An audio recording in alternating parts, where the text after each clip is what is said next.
고백합니다. 매일 주와 함께 어제보다 더 새롭게 매일 주와 함께 어제보다 더 새롭게 아침에 주 경배하며 저녁에 주 높이리 난 매일 사랑스러운 주와 날마다 더 새롭게. 우리 처음부터 다시 한번 매일 주와 함께 어제보다 더 새롭게 매일 주와 함께 어제보다 더 새롭게 아침에 주 경배하며 저녁에 주 높이리 난 매일 사랑스러운 주와 날마다 더 새롭게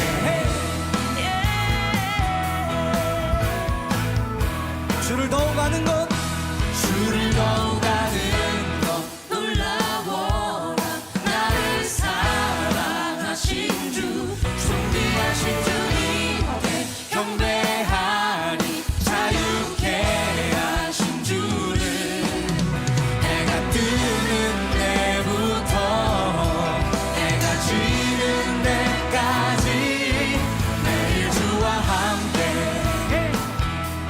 어제보다 더 새롭게 매일 주와 함께 어제보다 더 새롭게 아침에 주 경배하며 저녁에 주 높이리 난 매일 사랑스러운 주와 날마다 더 새롭게 할렐루야. 주와 함께 사는 것 주와 함께 사는 것 놀라워라 모든 것을 이기네 합당하신 주님께 다 드리니 날마다 내 전부를 해가 뜨는 때부터 해가 지는 때까지 매일 주와 함께 어제보다 더 새롭게 매일 주와 함께 어제보다 더 새롭게 아침에 주 경배하며 저녁에 주 높이리 난 매일 사랑스러운 주와 날마다 더 새롭게.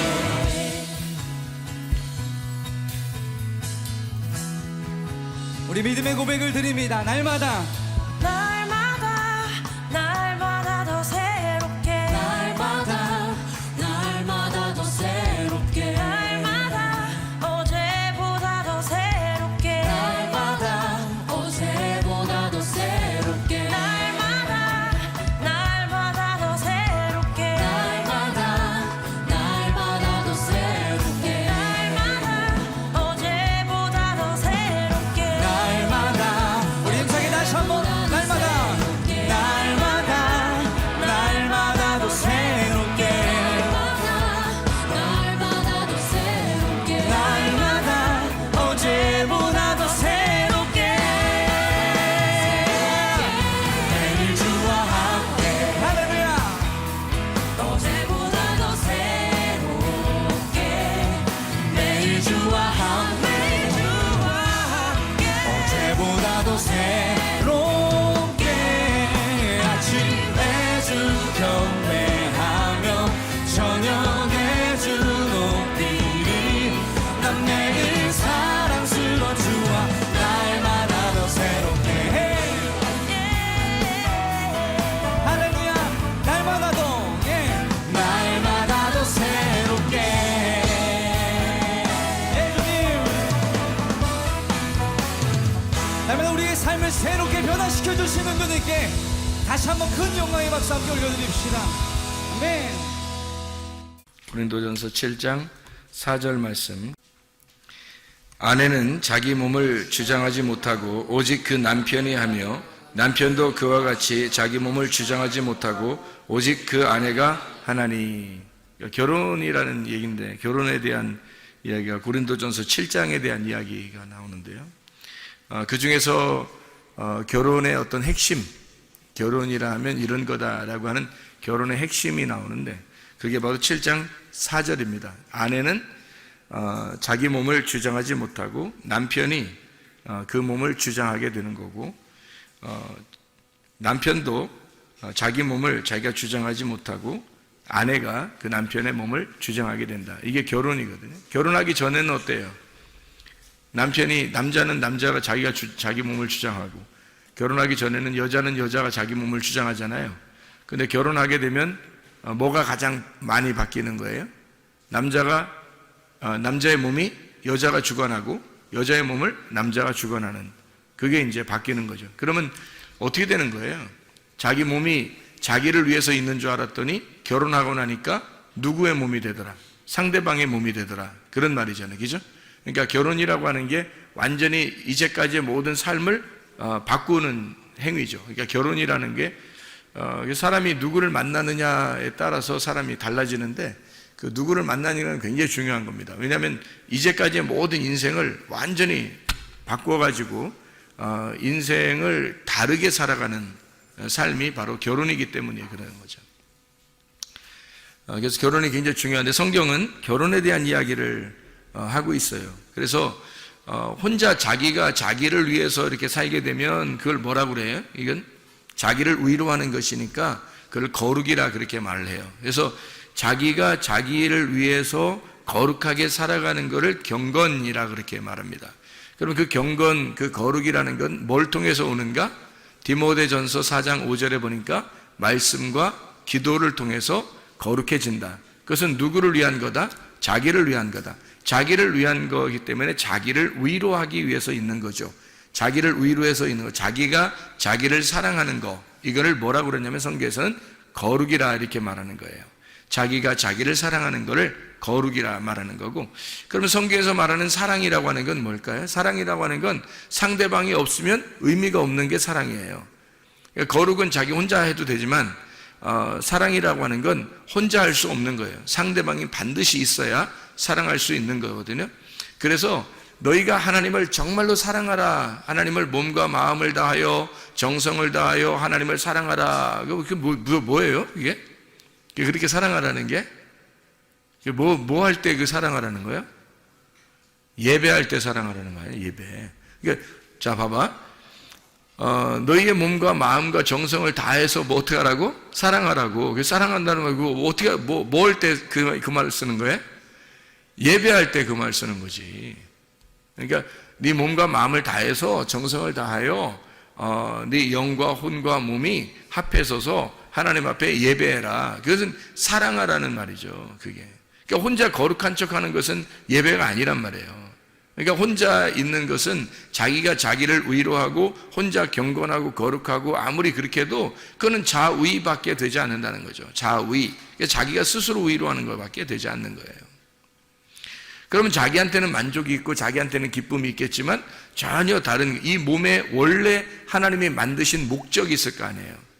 그래서 자위가 안 된다는 말은 이게 자기 몸을, 하나님께서 몸을 만드신 목적은 상대방을 위해서란 말이에요. 그러니까 성경에서의 창세기부터 요한계시록까지의 모든 가르침은 다 어떤 의미라겠어요? 부부에 대한 이야기잖아요. 그죠? 그러니까 창세기에 천지 창조를 하고 난 다음에 남자와 여자를 만드신 이유가 둘이 부부가 되기 위해서예요. 그리고 요한계시록에서는 결국에 새 예루살렘이라는 신부가 신랑 대신 예수님을 만나는 장면을 이야기하려고 성경을 쓴 것이니까 결혼이라는 것만큼 거룩한 것은 없는 거죠. 결혼이라는 것만큼 사랑이라는 건 없는 거예요. 성경에서. 그래서 하나님의 속성을 두 가지로 표현한다면 거룩과 사랑이다. 그 이 두 가지 속성을 가장 잘 나타낼 수 있는 게 바로 뭐냐면 스스로 자기를 거룩하게 하느냐, 아니면 남을 위해서 살아가는 사랑이냐, 이거죠. 그러니까 스스로 자기가 위로하는 자위, 이건 안 된다는 얘기고, 사랑, 다른 사람을 위해서 존재하는 나, 이런 사랑은 필요한 거라는 거죠. 그러니까 사랑을 위해서 내 자신을 거룩하게 준비하는 거거든요. 자, 성경에서 음녀는 예수님의 신부가 될 수 있어요, 없어요?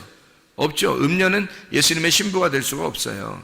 그러니까 거룩한 신부만 예수님의 신부가 될 수가 있거든요. 거룩한 준비를 하는 이유는 뭐예요? 신랑 되신 예수님을 만나기 위해서라는 거죠. 그럼 만나면 어떻게 돼요? 만나면 서로가 자기 게 아니라는 거죠. 자기의 거룩은 자기 게 아니라는 거예요. 그죠? 상대방 거라는 거야. 그럼 그분의 거룩함도 누구 거라는 거예요? 나를 위해서라는 거죠. 그럼 나의 거룩함은 주님을 위해서, 주님의 거룩함은 나를 위해서라는 거죠. 그럼 이걸 뭐라고 하면 예배라 그렇게 말하는 거란 말이에요. 제가 말하는 것은, 그러니까 이걸 사랑이라 그렇게 말해요. 그러니까 서로 사랑한다라고 하는 이 말이 예배라는 거죠. 그러니까 예배라고 하는 건 서로 교통하는 것이고 서로 사랑하는 것이다. 서로 만나는 거다. 성경에서는 예수님을 아는 것이 영생이라고 그랬잖아요. 그럼 그 아는 것이 뭐라고요? 히브리 말로 야다라고 그랬죠. 그 야다라고 하는 건 어떤 의미를 가지고 있다고요? 야다 하면 아들을 낳아요. 그 야다라고 하는 게 동침이란 말입니다. 그 동침에서 알게 되면, 서로 하나가 되면, 서로가 자기가 자기를 주장하지 아니하고 자기 것을 상대방에게 줌으로써 그 상대방이 자기를 점령함으로써 그래서 갖는 야다죠. 그 야다를 하게 되면 하나님의 아들이라는 예수를 낳게 된단 말이에요. 그게 성경의 그 거룩함이에요. 그래서 성경에서 가장 거룩한 것은 결혼이에요. 부부라고 하는 게 가장 거룩한 거죠. 그래서 부부라고 하는 이 결혼이 가장 거룩한, 그 거룩한 아들을 낳는 것을 성경의 목적이라고 그러는 거죠. 성경의 목적. 그러니까 여러분과 제가 하나님의 아들이 되는 거, 하나님의 아들이 되는 것을 그렇게 만들어 나가려고 하는, 그게 하나님의 창조예요. 우리를 창조하신 목적, 그것은 우리를 하나님의 아들 삼아서 하나님의 아들로 만들어 나가는 거란 말이죠. 자, 뭐예요? 그러니까 그리스도와 교회가 서로 만나서 하나님의 아들이 만들어지는 거죠. 그리스도의 교회가 하나님의 그 그리스도의 몸이에요. 그러면 그리스도의 교회하고 신랑 되신 예수님하고 만나면 어떻게 돼요? 우리가 그 안에서 태어나는 거죠. 우리가 하나님의 아들로, 그 거룩한 하나님의 아들로 태어난단 말이에요. 그 신부라는 교회에서. 이해가 되겠어요? 그 신부인 교회가 어머니가 되는 거죠. 그래서 하나님의 아들이 태어나는 거니까. 그러니까 여러분과 저는 교회라고 하는 어머니를 통해서 그 어머니의 자궁에서 나온 하나님의 아들이 되는 거라는 거죠. 그러니까 교회가 얼마나 중요한 것이냐 하는 얘기입니다. 성경에서 그리스도와 교회를 빼놓고서는 성경이 이루어지질 못하죠.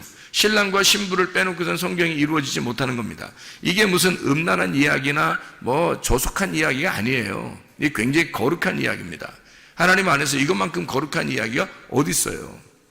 자기가 자기를 주장하지 못하고, 자기가 자기의 거룩을 위해 살지 아니하고, 자기가 자기를 위로하려고 살지 아니하고, 자기가 자기의 기쁨을 위하여 살지 아니하고, 상대방의 기쁨을 위하여 상대방에게 나를 포기하고 주는 행동이잖아요. 그런 행동, 그러니까 그걸 성경에서는 결혼이라고 그러는 거죠. 그래서 사랑은 가장 고귀한 거고 고결한 것이다. 사랑만큼 순결한 것은 없다는 것입니다. 그래서 사랑과 이 정욕이라는 음욕하고는 차이점이 뭐라 그랬어요? 음욕을 품었다. 사람들이 음욕이라는 말은 정욕이라는 거죠. 음욕을 품었다라고 하는 그 음욕이라는, 로마서 1장 26, 27절에 음욕, 오렉시스라고 하는 이 욕망, 남자가 남자를, 여자가 여자를, 자기가 자기를 위해서 살아가는 거, 이거를 하나님의 원래 순리하고 바꿨단 말이에요. 그래서 영리라 그렇게 말하는 거예요.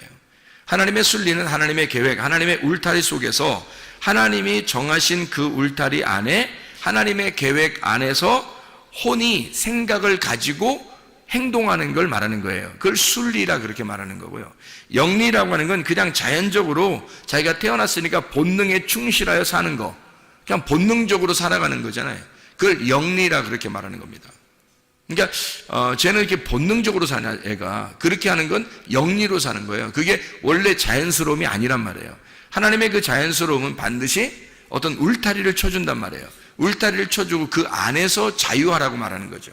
그러니까 방탕과 자유는 차이가 있는 거죠. 사람들이 구분을 제대로 못하면 방탕과 자유가 구분이 안 되면 그냥 막 자유한 줄 아는데, 그게 아니고 방탕이라는 건 울타리가 없는 자유함이고, 자유는, 진정한 자유는 울타리가 있는 자유함이란 말이에요.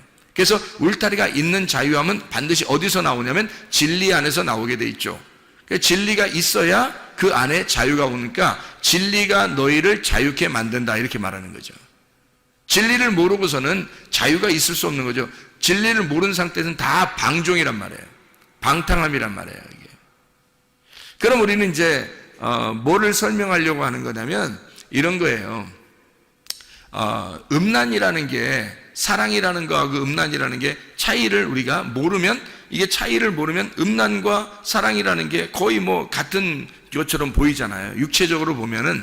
그런데 결혼이라는 어떤 울타리를 통해서 그 안에서 사랑이라고 하는 걸 나눈다면 이거는 음란이 아니란 말이에요. 이건 더러움이 아니라고 깨끗한 거라고요. 거룩한 거라고.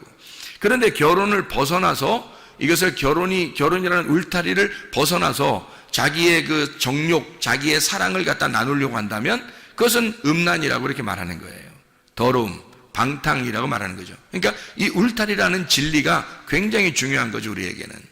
이 말씀이라는 그 진리 안에서 우리가 자유해야 된다는 그런 말이고, 그래서 사랑이라는 건 거룩하고 고귀하고 순결하고 울타리가 있는 자유지만 음란이라는 음욕은 정욕적이고 더럽고 울타리가 없는 방탕을 의미하는 것이다.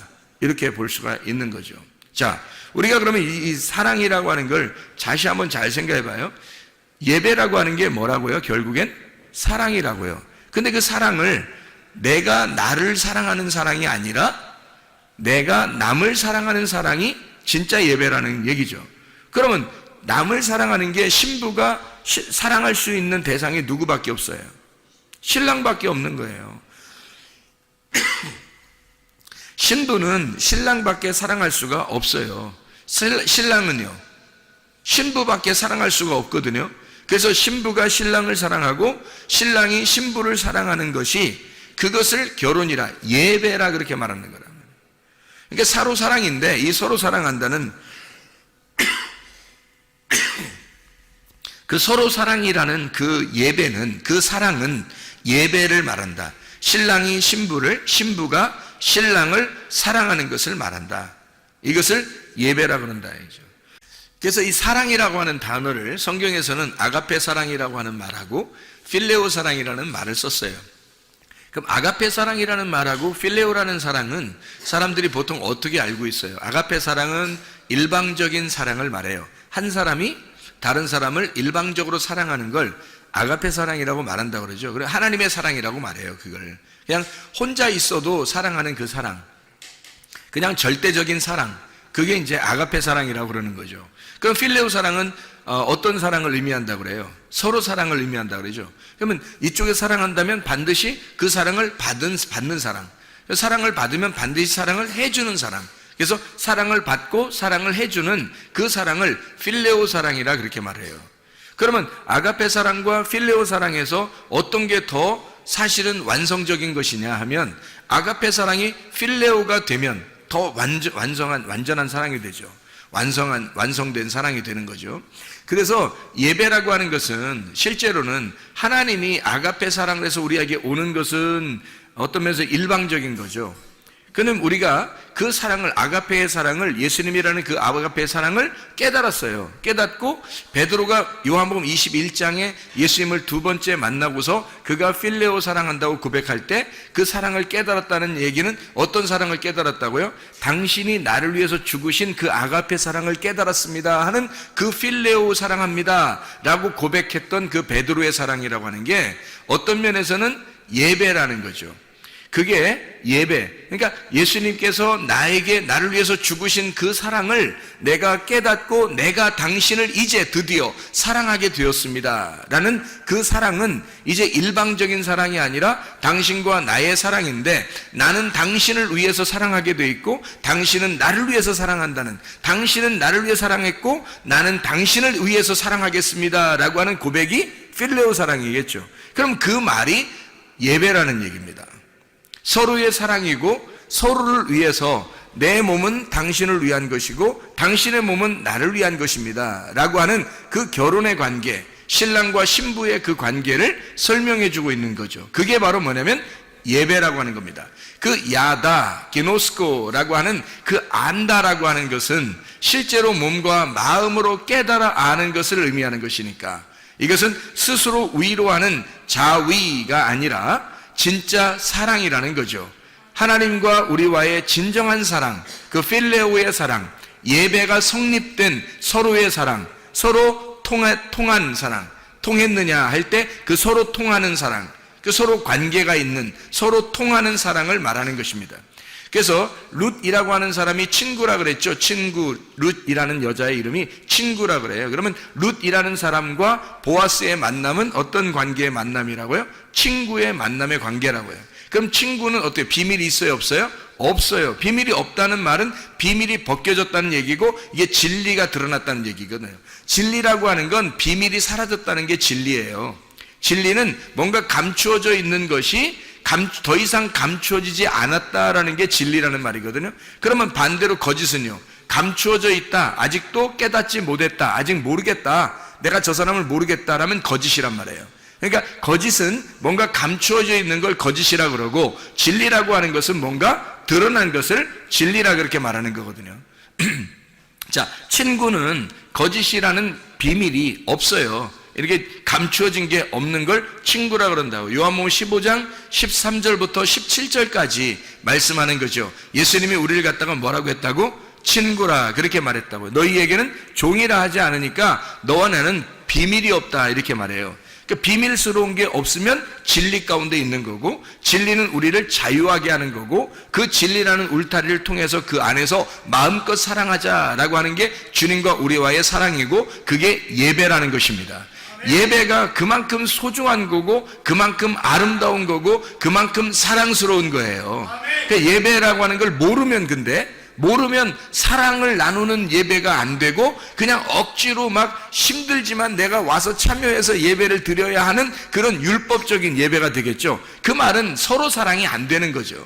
아직 통하지 않은 겁니다. 아직 예수님의 그 마음과 통하지 않은 거예요. 하나님의 마음을 모르고 그냥 일방적으로 예배를 드리는 거죠. 자기가 그냥 옳다고 생각하는 거, 자기는 그냥 이것이 옳다라고 생각해서 이렇게 하면 되겠지라고 생각하는 자기의 정답이 있는 거예요. 마태복음 5장에 보면 그런 말씀이 있죠. 5장 29절 30절의 말씀에 보면 오른 눈을 빼고 또 오른손을 찍어내버려라 그런 말이 있어요. 그리고 천국에 들어가는 게 더 낫다 그런 말이 있거든요. 그 옳은이라는 게 뭐예요? 옳은이라는 게 옳다는 말이거든요. 옳다는 말. 네가 옳다고 생각하는 거, 너의 율법, 너의 말씀, 네가 생각하는 진리, 네가 생각하는 거, 하나님이 생각하는 게 아니라 네가 생각하는 진리, 네가 생각하는 옳다는 율법, 네가 생각하는 계명, 네가 생각하는 거 옳다고 생각하는 그거를 찍어내버려라는 거죠. 그걸 찍어내버리면 실제로 옳은 눈으로 오시는, 옳게 오시는, 옳은 손으로 오시는, 옳은 눈으로 오시는 그 주님이 너의 것이 될 것이라는 거죠. 나의 옳은 것을, 내가 옳다고 생각하는 옳은 눈과 옳은 손을 빼버리고 찍어내버리면, 그러면 주님께서 나의 옳은 눈이 되시고 주님께서 나의 옳은 손이 되셔서 내가 잃어버린 그 자리를 주님이 채우신다는 거죠. 그게 진리입니다. 그러니까 내가 가지고 있는 것들을 뽑아버리는 거, 내가 가지고 있는 진리의 눈, 이거를 뽑아버려. 내가 생각하는 그 진리의 손을 찍어버려. 그러면 주님께서 원하시는 주님이라는 진리의 눈, 주님이라는 진리의 손이 나를 그 진리의 눈과 진리의 손을, 옳은 눈과 옳은 손을 갖게 된다는 거죠. 그러면 이게 어떤 얘기할 때 이게 나온 거예요? 이게 어떤 얘기할 때? 마태복음 5장 29절 30절 말씀에 뭔 얘기하다가 이런 얘기했어요? 간음한 거 하지 말라고 할 때 이런 얘기하거든요. 간음하지 말라 할 때 이 얘기하는 거예요. 간음하는 거에 대해서 얘기하다가, 그럼 간음하다는 것은 마태복음 5장 21절에는 뭐라고 그래요? 살인하지 말라 그렇게 말하죠. 마태복음 5장 27절에는 간음하지 말라 그러거든요. 성경에서 가장 대표적인 율법, 가장 대표적으로 우리에게 가장 대표적으로 하지 말라는 게 뭐냐면 살인하지 말라는 말하고 간음하지 말라는 얘기거든요. 그러면 살인하지 말라, 간음하지 말라. 이게 왜 그럼 그 두 가지가 이렇게 같이 써 있죠? 그게 우상숭배이기 때문에 그런 거예요. 예배가 잘못되면 우상숭배가 되잖아요. 그렇죠? 예배가 잘 되면 하나님 앞에 예배 드리는 것이 되는데 예배가 잘못되면 다 우상숭배가 돼버리죠. 그러니까 우상숭배하지 말라는 그 말이에요, 이게. 그러니까 살인하지 말라, 우상숭배하지 마라, 간음하지 마라, 우상숭배하지 말라는 얘기예요. 그러니까 이게 결국에는 하나님이라는 그 진짜 남편을 버리고 다른 남편 따라가지 말라는 얘기예요. 그러니까 하나님 앞에 다른 남편 따라가, 하나님 앞에서 네가 다른 남편 따라가면 간음이죠. 다른 남편을 위해서 섬기게 되면 우상 숭배가 되죠. 제사가 되죠. 그게 살인이라는 거죠. 하나님은 어떤 동물을 잡아들이라고 하나님이 원하시는 게 아니잖아요. 예수 그리스도라는 자기가 아들을 갖다가 우리를 위해서 아들을 선물로 주신 그 선물을 가져오라는 거 아니에요. 그 아들, 자기가 우리에게 주신 그 아들을 가져오라는 거거든요. 그걸 예배라 그러는 거예요. 그런데 사람들은 동물을 하나 잡아서 드리면 그게 예배인 줄 알았다고, 사람들이. 구약에서는. 그래, 그걸 뭐라고 하냐면 연기를 피운다, 제사 드린다, 희생제사 한다. 이게 뭐냐면 살인이라는 단어거든요. 그 살인이라고 하는 게 희생제사란 말이에요. 간음이라고 하는 건 다른 남편 따라가는 거고요. 그래서 하나님인 줄 알고 다른 남편을 갖다 열심히 섬겨, 이게 바알 숭배예요. 하나님인 줄 알고 열심히 섬겼는데 그게 자기들은 열심히 섬긴다고 했는데 그게 알고 보니까 바알 숭배가 되어버리는 거죠. 바알을 따라가. 바알이라는 단어가 뭐냐면 남편이라는 단어거든요.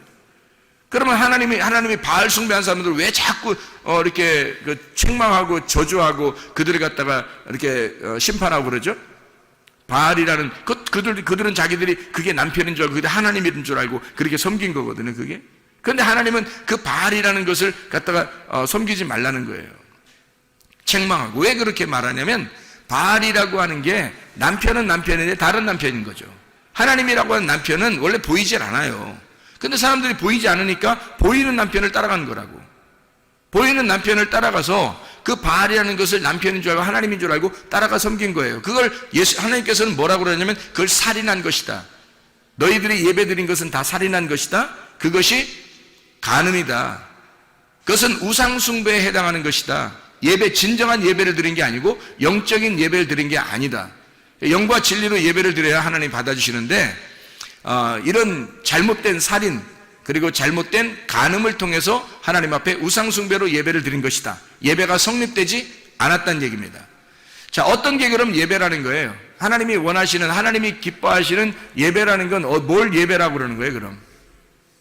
자, 살인하지 말라, 간음하지 말라가 이게 예배를 제대로 드려라는 얘기고 우상숭배하지 말라는 얘기인데, 그러면 이거 진짜 예배는 어떤 거냐고, 그럼? 진짜 예배는요? 진짜 예배는 어떤 거예요? 룻이 보아스를 만나서 사랑하는 걸 진짜 예배라 그러는 거라고요. 그러니까 제대로 룻이 보아스를 알고 보아스가 룻을 아는 거, 서로 야다하는 거예요. 예수님이 나를 알고 내가 예수님 아는 거, 그 진리 가운데 그분을 알게 된 거, 그거를 예배라 그렇게 말하는 거라고요. 그러니까 그걸 모르는 거는 열심히 우리가 희생제사하고 간음하고 이렇게 바알 숭배하고 하나님이라고 믿고 이렇게 다 하는데 그 다 우상숭배라는 거죠. 잘못된 예배를 드린다는 거예요. 진정한 예배는 뭐냐면 하나님을 아는 거예요. 룻이 보아스를 아는 거, 보아스가 룻을 아는 거. 둘이 한 밭에서, 같은 밭에서 만나서 서로 사랑을 나누는, 서로 알게 된 것, 그것을 예배라 이렇게 말하는 거죠. 그러니까 예배라고 하는 것은 아주 단순합니다. 하나님을 아는 걸 예배라 그렇게 말하는 거예요. 하나님은 우리에게 자기를 알려주기를 원하시고, 우리는 하나님께서 우리를 잘 아시고 우리도 주님을 잘 알기를 원하셔요. 다시 말하면 둘이 사랑하기를 원하시는데, 하나님은 나를 위해서 자기 몸을 주시고요. 그러면 우리는 어떻게 돼요? 나는 하나님을 위해서 내 몸을 드려야 된다는 거죠. 자, 내 몸이 내 거가 아니라 누구 거라고요? 아내는 내 몸이 내 거가 아니라 누구 거예요? 남편 거라고요. 남편은 자기 몸이 자기 게 아니라 누구 거예요? 아내 거라고요. 그러면 그리스도께서는 나를 위해서, 그 신랑 되신 그리스도는 나를 위해서 자기 몸을 주셨고, 나는 내 몸을 누구를 위해서 드려야 돼요?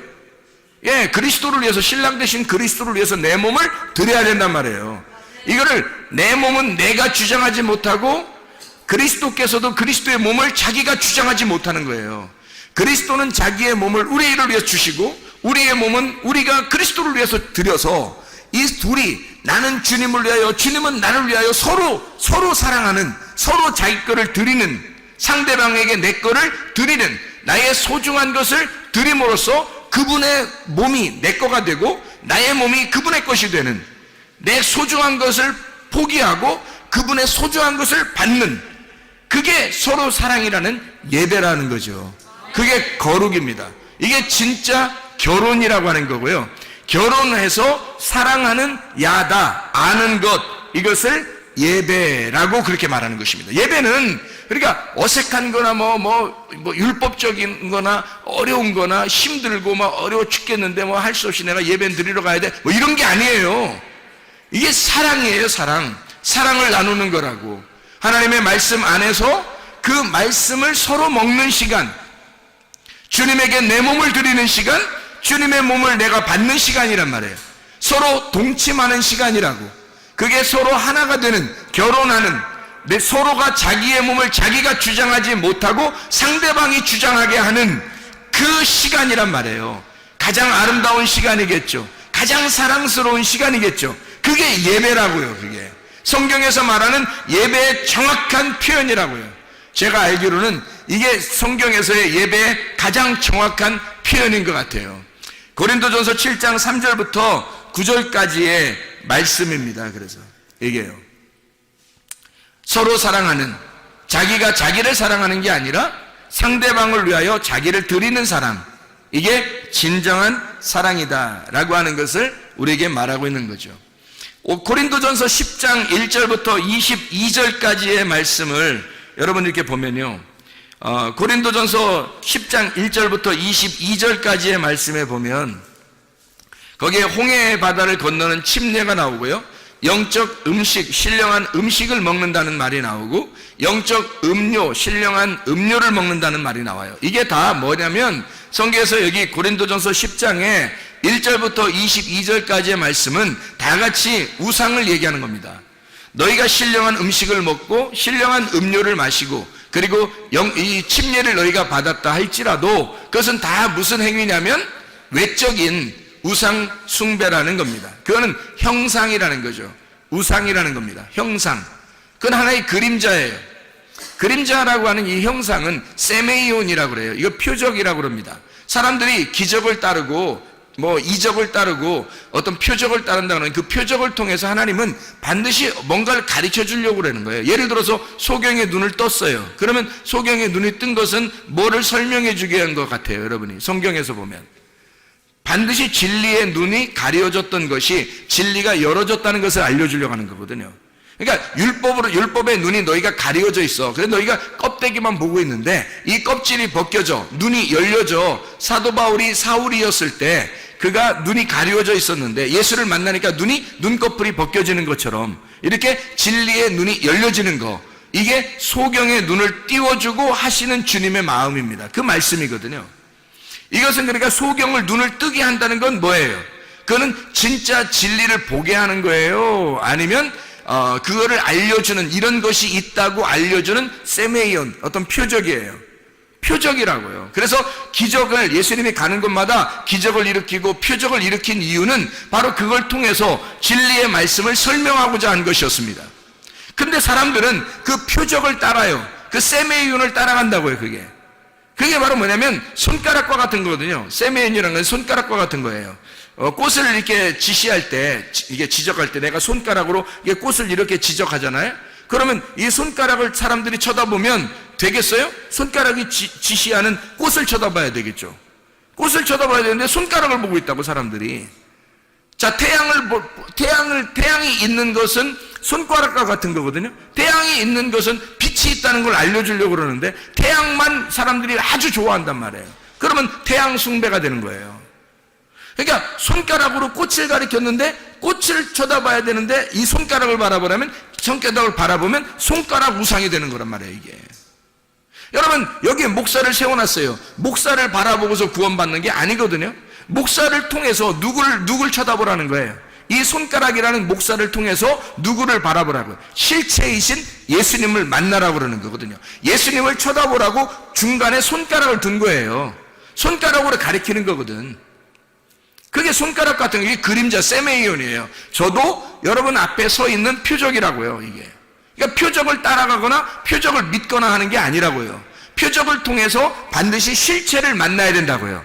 태양을 통해서 빛을 만나야 되는 것처럼 세메이온이라고 하는 이 그림자, 다시 말하면 광야에서 사람들이 신령한 음료를 마셨어요. 침례를 받았어요. 홍해바다를 건넜어요. 그리고 막 40년 동안이나 계속 내려오는 만나를 먹었어요. 그리고 신령한 음료를 또 막 마셨어요.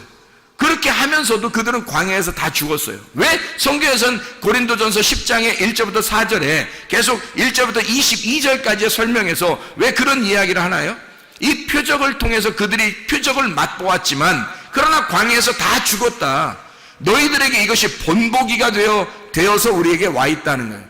그래서 이 본보기에 대한 이야기를 하면서 나중에 뭐라고 얘기하냐면 고린도전서 10장 1절부터 22절까지 쭉 이렇게 설명하면서요, 뭘 설명하냐면 너희가 우상을 따랐다는 거예요. 그게 형상을 따라갔다는 거예요. 세메이온을 따라갔다는 거예요. 그림자를 따라갔다는 거예요. 그 표식을 따라갔다는 거예요. 그렇게 하는 것 자체가 주의 만찬도 마찬가지라는 겁니다. 주의 만찬도 떡과 포도주를 먹으면서 이게 무슨 예수님의 살이요 예수님의 피다 그러면서 그걸 갖다 먹고 마시면서 그렇게 먹고 마셨으니까 나는 주님과 함께 있겠지라고 하는 그렇게 생각하는 사람들도 있다는 거죠. 그게 아니라는 겁니다.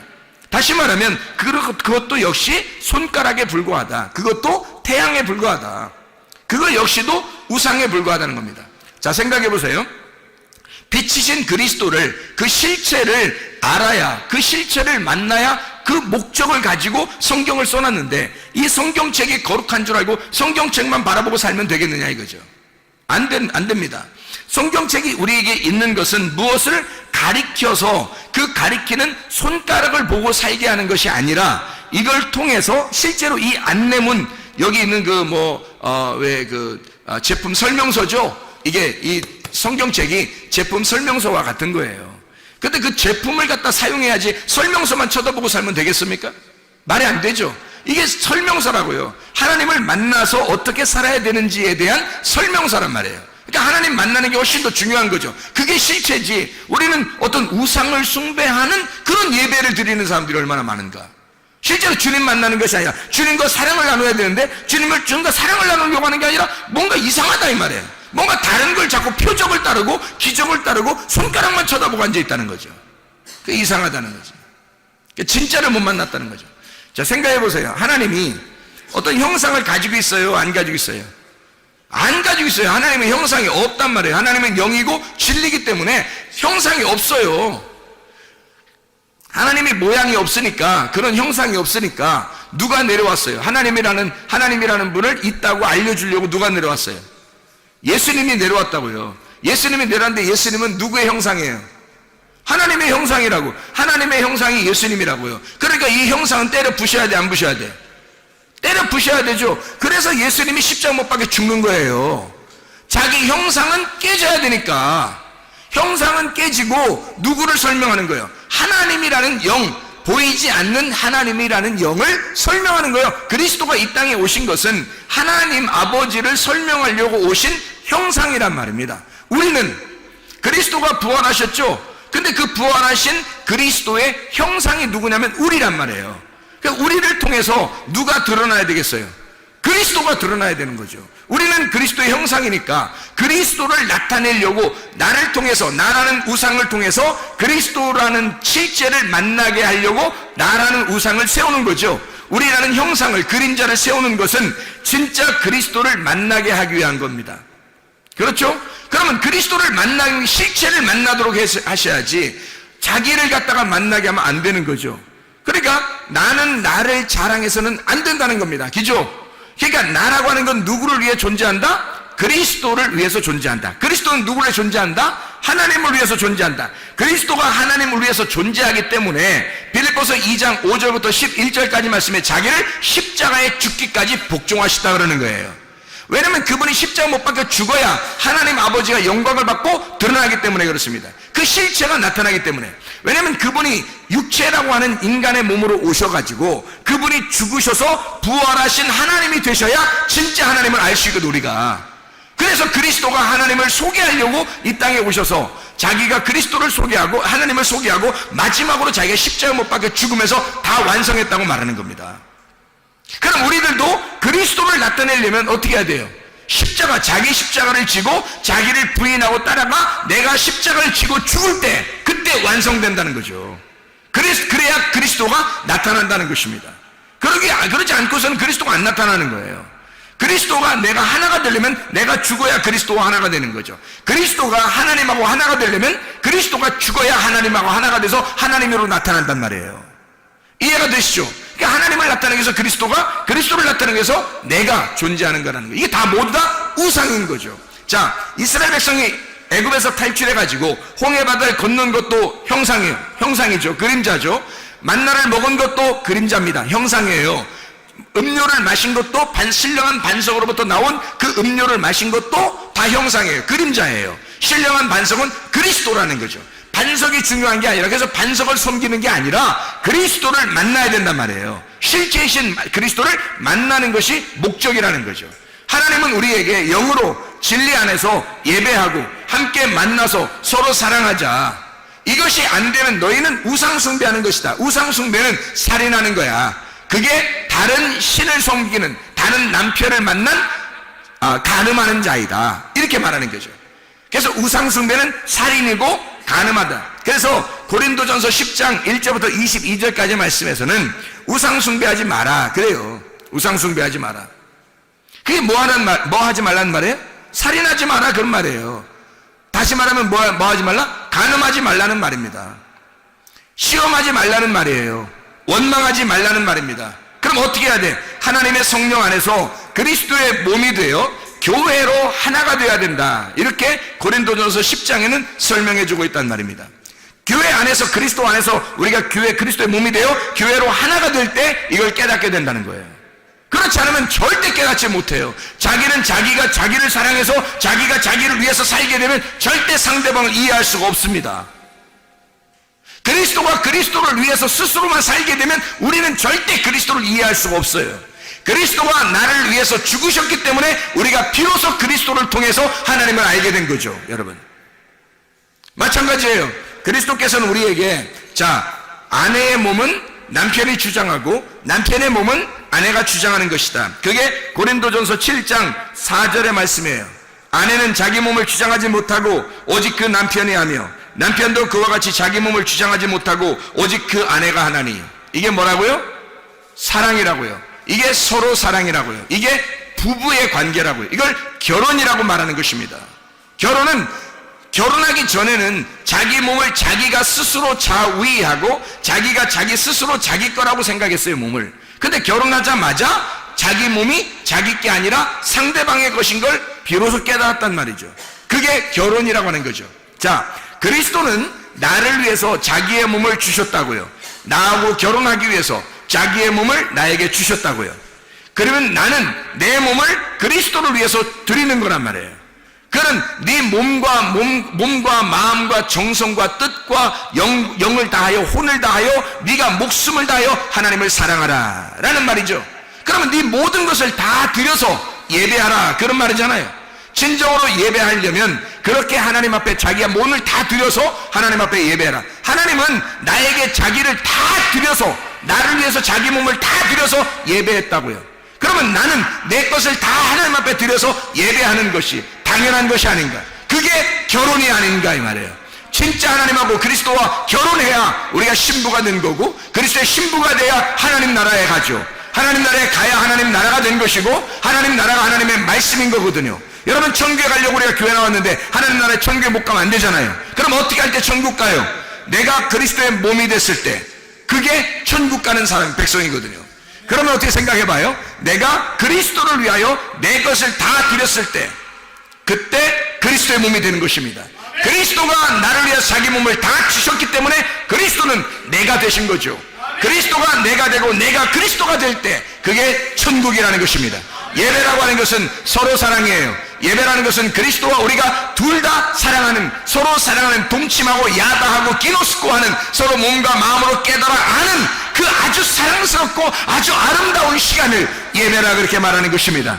진정으로 예배 송구하는 주의 사람들이 다 되시기를 바랍니다. 우리 하나님 아버지 사랑과 은혜를 감사합니다. 아버지 말씀으로 충만케 도와 주시옵소서. 그리스도 예수 안에서 서로 사랑하고 주님과 우리가 서로 하나가 돼 진정으로 동침하여 그리스도 예수와 한 몸 된 그리스도 예수의 교회가 되어 그리스도 예수의 사람으로 살다가 주님 만나게 도와 주시옵소서. 예수 그리스도 존귀하신 이름 받들어 기도 올려옵나이다. 아멘.